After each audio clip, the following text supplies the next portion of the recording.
A shocking new lawsuit has just been filed revealing disturbing allegations against a former sergeant with Dearborn Heights Police Department. The two defendants, his fellow officers. The lawsuit filed by Marco Law centers around claims made by these two officers, Maxwell Bearden and Hashim Dreen. Yeah, both men say Sergeant Jordan Doder made unwelcome comments, sexual advances, innuendos, jokes, and demeaning statements to them. Now, all of this is outlined in the 20-page lawsuit our news desk obtained today. Doder is named as a defendant along with the Dearborn Heights Police Department. It also includes several instances of alleged abuse Bearden and Dreen faced. In one, Doder allegedly coerced one of the officers to perform oral sex in his office, and it also alleged Doder would order the accusers to the SWAT room in the basement to perform sexual acts. Yeah, the two men also alleged Doder sent inappropriate and sexual images by Snapchat. They claim Doder used the app because messages will be automatically deleted after 24 hours. And we spoke to John Marco, who is representing Bearden and Dreen. He says department leaders were aware of the abuse and did nothing. And imagine being put in a position where if you don't do these things, you can lose your job. And then when you report it, they don't do anything about it. The superiors were complicit and failed to take action and protect its officers. And what I have to say is, look, if Dearborn Heights police can't protect their own police officers, how are they supposed to protect you? Now, we reached out to Dearborn Heights Police for comment. They told us Doder has not been employed by their department since 2023. And they add, quote, the Dearborn Heights Police Department has asked the Michigan State Police to head the investigation into the allegations. Due to this being an ongoing investigation, details and personal information cannot be released at this time. And moving now to a story we've been following for years out in Taylor. The city's considering a towing contract it has with a company called Area Towing. Now, many residents have spoken to our Jason Colthorpe about that company, claiming it charges exorbitant prices for its services. The city's mayor even tried rescinding the contract with Area Towing. However, a court ruled that move was illegal. Our Victor Williams was at tonight's city council meeting to talk about that contract. So, Victor, sounds like Area Towing may be sticking around for now. That's what it seems like as of right now. But over the years, there have been many complaints made right inside of City Hall, Demond, about these towing issues, and it doesn't look like that's going to change anytime soon.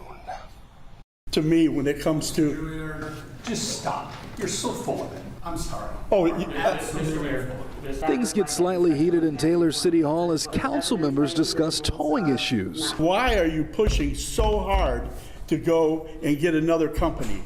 It didn't take long to hear some of the complaints residents in Taylor and surrounding communities have been making about outrageous fees associated with Area Towing, along with Robert's spill response and restoration. I got a $17,000 bill for what? I thought it was spam. For a long time now, there have been many complaints that the towing contractor that we currently use has not been following the guidelines that the city was led to believe they would as far as pricing goes.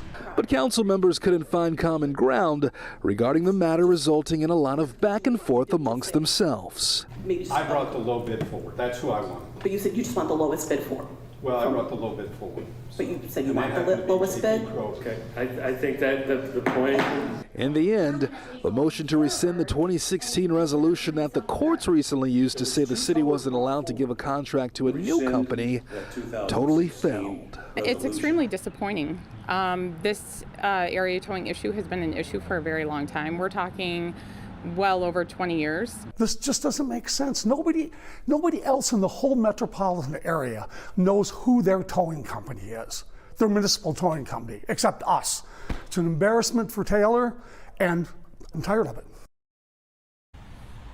Now, some city council members wanted to give another contract to a different towing company, but others right here on council also did not want there to be a gray area where there was no towing company that had a contract with the city.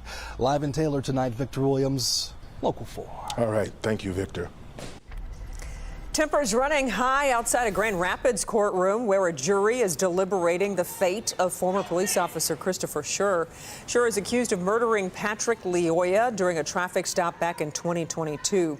Cameras caught the action as demonstrators who support Shursh clashed with those backing Leoya's family, and police on bicycles had to step in and break things up. NBC's Grand Rapids affiliate reports that one of the protesters was taken into custody. Meanwhile, in court today, a request for a mistrial was denied. It came after the jury said they couldn't reach a unanimous verdict. However, that did not sway Judge Christina Mims, who quickly sent the jury back to continue deliberations. The jury now has three options to choose from: guilty of second-degree murder, guilty of voluntary manslaughter, or not guilty. The jury will resume deliberations at 8:30 a.m. tomorrow, and we'll be streaming the verdict as it comes down on Local 4+. And another update for you. The Oxford shooter's attempt to get his life sentence overturned is shut down today by a judge. Ethan Crumbley's lawyers argued that his brain development may have been affected by his mom's alcohol use. But prosecutors pointed out fetal alcohol spectrum disorder wasn't mentioned by the psychologist who testified on his behalf during sentencing. The judge sided with the prosecution, saying the defense's argument lacked merit. Four former housekeepers of Motown legend Smokey Robinson are accusing him of sexual assault. They filed a lawsuit in Los Angeles, naming both Robinson and his wife Frances as defendants. The women claim they experienced multiple sexual assaults by Robinson over the years. They also said they were too afraid to report what happened because they didn't want to lose their jobs. The lawsuit alleges that Frances Robinson knew about the misconduct but didn't do anything to stop it. They're seeking at least $50 million in damages. So far, Smokey Robinson and his team have not commented on this lawsuit. And we've been talking about this for weeks, and now it's finally here. Starting at midnight, travelers across the country will need their Real IDs to fly. Real ID compliant cards have a star at the top right corner, and Michigan's star is gold. If you show up at the checkpoint with an ID that isn't a real ID, you'll still be able to travel, but you can expect some delays. According to the TSA's website, it could take up to 3 weeks to get your real ID in the mail, and they won't accept the temporary paper card you get from the Secretary of State. Well, just hours to go before the conclave begins, and cardinals are having their final meetings before they take a vow of secrecy and enter the Sistine Chapel to begin voting. Now, to be elected as the head of the Catholic Church, a candidate needs 2/3 of the tallied votes. If that doesn't happen, the church burns the ballots inside the cast iron stove with a chemical that sends black smoke. And that's seen atop the Sistine Chapel. When one is successfully chosen, white smoke will be seen. That's right. And to speak more on the process of selecting a new pope and what happens during deliberations, we turn to Jamie Goodrich. She is professor of English and director of the Humanities Center at Wayne State University. Thanks so much for being with us, Jamie, especially so late tonight. Thank you for having me. Absolutely. To provide some context here for our viewers, for people who might not be familiar, can you tell us about the secrecy and seclusion that surrounds the conclave? Sure. So conclave itself comes from the Latin word for with key, and this means that they will be locked into the Sistine Chapel and some adjoining guest chambers to conduct the deliberations. They take that oath of secrecy, which you mentioned, and the penalty for breaching the oath is automatic excommunication. Serious. So they take it very seriously. And they actually use cell phone jammers to prevent the cardinals from leaking anything to the outside world. And you might wonder, why would we do this? And the answer is that they believe that they are going into this space to choose a pope that will be ordained by God. And so they're listening for that still small voice that the Bible talks about. You find that in seclusion and quiet, and so that is why they do it this way. Professor Goodrich, any context or perspective in what these cardinals may be looking for, what qualities they may be looking for in the next pope?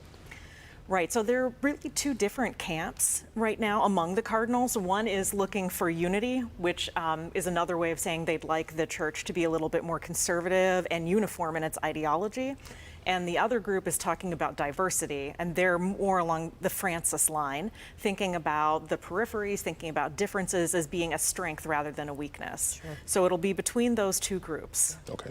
Conclaves have been happening for years and years and years. How long does it usually take to, figure out who will be the next pope? Sure. In the modern world, it takes between 2 and 4 days, but back in 1831, it took over 50 days. Oh my. So they can be longer, but I wouldn't think it would be much more than 4 days. A lot of people are talking about Pope Francis and how he was characterized or described as being a reformer, even reaching out to a lot of African nations and also Asian countries. Any idea whether or not that will play an impact on this conclave at all when you talk about diversity? Absolutely. So there are 2 ways we could see it play out. The first is that he did bring in quite a few cardinals from Africa. And the African cardinals tend to be more conservative than other cardinals. And so that may lead to more of a compromise, moderate, or conservative candidate. On the other hand, the fact that he has added so many cardinals from both Africa and Asia could lead us to another candidate from the periphery. Yeah. Talking about that, Pope Francis instigated a lot of reforms in the church, and some of those weren't popular with some cardinals, to say the least. In the next pope, if it turns out that he is more conservative than Francis, how do you think that will affect Catholics all over the world? Well, it will certainly make things easier for the cardinals and the Catholics in Africa. As I was just saying, it's a more conservative part of the world. I think we definitely will see Catholics in Europe, in Central Europe in particular, feeling very left behind, that they're looking for change. So it's a little bit of a toss-up, how it will play out. It depends. We will be watching with bated breath and eyes glued to the television to see how this all plays out. Absolutely. Yeah, that's the truth. Yeah. And we'll be keeping you updated from the Vatican throughout the conclave right here on Local 4. Click on Detroit.com and streaming on Local 4 Plus. Also, we'll have a camera focused on the chimney atop the Sistine Chapel so you can catch the moment the white smoke appears.